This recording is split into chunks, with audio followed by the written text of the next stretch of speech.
Today we read from the end of the Gospel of St. John, and the church, with her wisdom, have this reading for today, being the last day of the Easter season.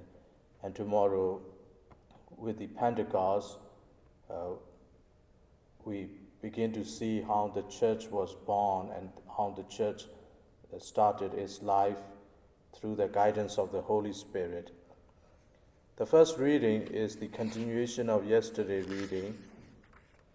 And one particular thing that I realized, how the hatred of these Jews, especially the high priest and the Sanhedrin from the Jerusalem temple, continued for a long time.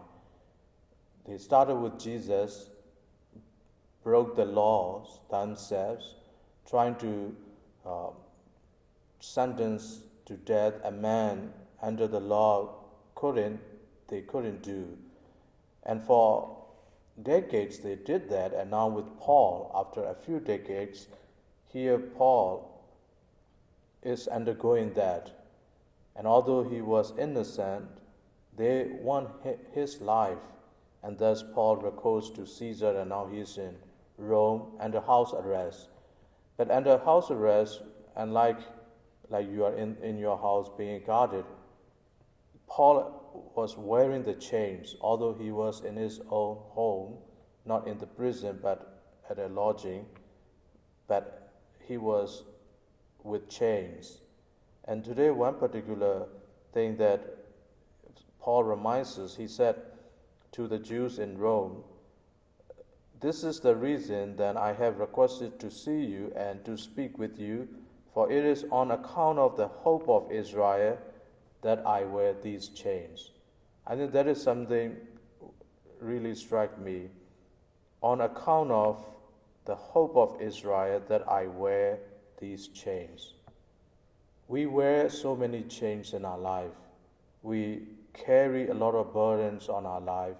We make ourselves under the bondage of so many things. Sometimes families, sometimes business, sometimes political issues, sometimes hobbies, many things that we dedicate ourselves to. But one thing that we must understand is all these chains that we put upon ourselves, all these ties that we put on ourselves, are these helping us to be closer to God or to take us away from God? I mean, when I think of our own education system now, the kids, they are involved in so many things. Even in summertime, they are not free. A lot of programs, a lot of sports and games and activities.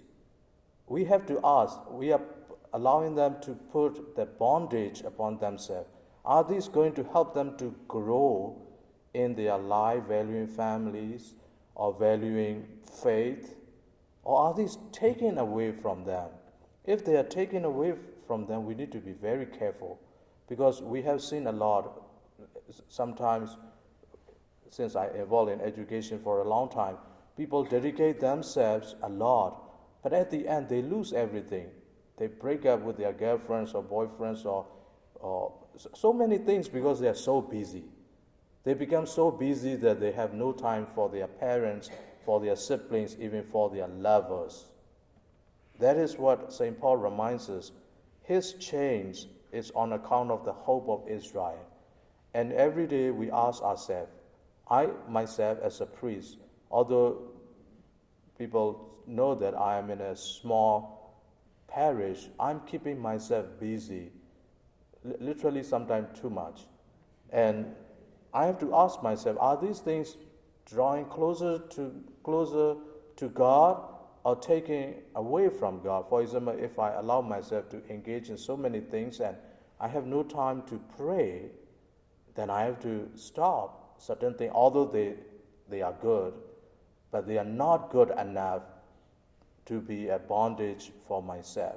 So even a lot of activities, good ones, even making myself available for so many things, I cannot if it is taking away my time for God and for my own spiritual growth.